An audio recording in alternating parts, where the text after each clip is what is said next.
So one of the problems is that you have to wake up constantly at night, about every 30 minutes, and you go to the bathroom, and it's crazy. You don't get any sleep. I would want to go to the store. I'd have to make sure where the men's room was. I was always nervous. Gee, are you going to have an accident? And it's tough because you're embarrassed. My name is John McCary. I'm 71 years old. The year 2000, I was diagnosed with bladder cancer. From the time that I first got diagnosed, I was on and off chemotherapy for the next 15 years. And you keep saying, well, this is going to help me, this is going to help me. And to a degree, it did help me.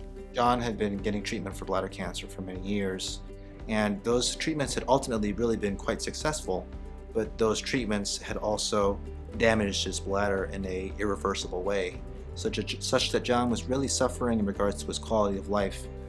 So I went to the Beth Israel Deaconess, and at that point, we were introduced to Dr. Peter Chang, and he said to me that I would need, major surgery. And at that point, you become very nervous because now you've been through all these years, and now here's somebody saying, we really have to take some action to save your life. My wife and I were told, you can have a catheter in a bag for the rest of your life, or you can have a port with a bag for the rest of your life, or Dr. Chang said at the end, neobladder surgery. A neobladder is a different form of a urinary diversion in which we actually make a reservoir out of small intestine, and that small intestine reservoir is then reconnected back to their native urinary tract, such that they can then urinate in the way that they're more used to. When we left his office that day, I said to him kind of nonchalantly, well, we'll get back to you in about 2 weeks. And I don't think we left the hospital. And my wife looked at me and I looked at her and said, yeah, we're going to go with the neobladder. Prior to us performing this procedure here at BIDMC, there were no urologists in New England that had ever performed a neobladder using completely robotic technique, meaning completely minimally invasive, being able to have no large open incisions.